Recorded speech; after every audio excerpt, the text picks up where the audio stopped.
Le pied droit de Roberto glisse au fond d'une chaussure. Assis sur le lit, Roberto fait de même avec le pied gauche. Il a 50 minutes pour gagner 400 000 francs. Dans la salle de bain, Monique est aux petits soins.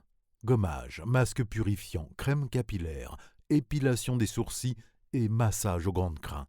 Elle en a pour 1 heure. Roberto le sait, samedi dernier, il a chronométré. Devant la porte de la salle de bain, Roberto écoute le doux murmure de l'eau jaillissant du pommeau de la douche.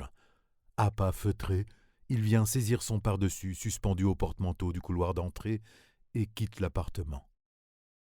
Personne dans l'escalier. Roberto se glisse dans l'arrière-cour. La nuit est froide, muette. Les façades des maisons se fissurent sous le poids du sommeil. Roberto emprunte une ruelle qui chemine entre un mur lépreux et des garages privés.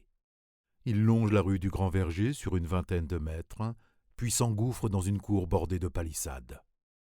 La porte de la remise s'ouvre sans bruit. Roberto a pris soin de graisser les gonds lorsqu'il est venu déposer les 2 bidons d'essence jeudi dernier. Ils attendent sagement dans un coin, cachés sous un vieil imperméable que Roberto s'empresse de revêtir. Il transpire. Un sourire fébrile court sous sa moustache. Depuis les narines jusqu'au menton, celle-ci forme un arc de cercle dont les extrémités plongent volontiers dans le minestrone, telles des mouillettes. Roberto est maigre, peu doué pour les choses sexuelles, mais il plaît aux femmes, surtout à sa nouvelle épouse. D'ailleurs, grâce aux économies de Monique, Roberto s'est offert une pizzeria décorée de poutres en polystyrène expansé. Les cuisines du restaurant donnent sur l'arrière-cour. Roberto déverrouille la porte d'accès. Aucun son strident pour en signaler l'ouverture. Roberto a débranché l'alarme en quittant la pizzeria tout à l'heure, à 23h. Le contenu des 2 bidons se répand dans la cuisine. Roberto tire une boîte d'allumettes de sa poche. Une petite flamme vacille, plonge dans une flaque d'essence. Roberto demeure un instant sur le pas de la porte. Pris dans un nuage de feu, plafond et murs fondent comme du beurre. Roberto veut renifler cette bonne odeur de roussi, s'imprégner du goût fort de plastique fondu.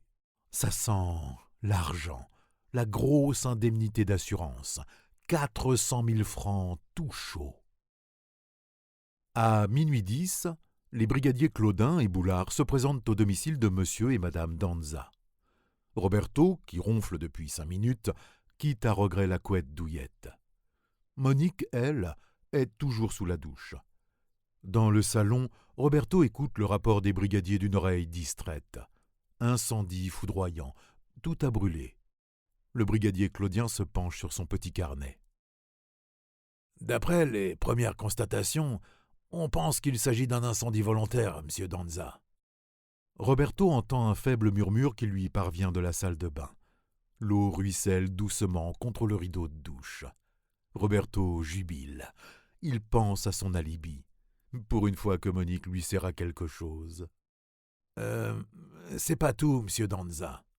La voix du brigadier Claudin se fait moins nette. Les pompiers ont retrouvé quelque chose dans votre pizzeria. Le crépitement de l'eau contre le rideau de douche a cessé.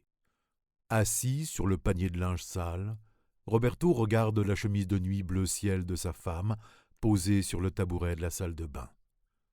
Le savon est sec. Elle ne s'est même pas douchée. Tout à l'heure, quand Roberto enfilait ses chaussures, elle est sortie en cachette. Empruntant la ruelle étroite puis la rue du Grand Verger, elle a rejoint Martial, le cuistot du Bel Canto. Roberto ignorait qu'il s'offrait des confidences tactiles sur une banquette du restaurant, chaque samedi, depuis 3 mois.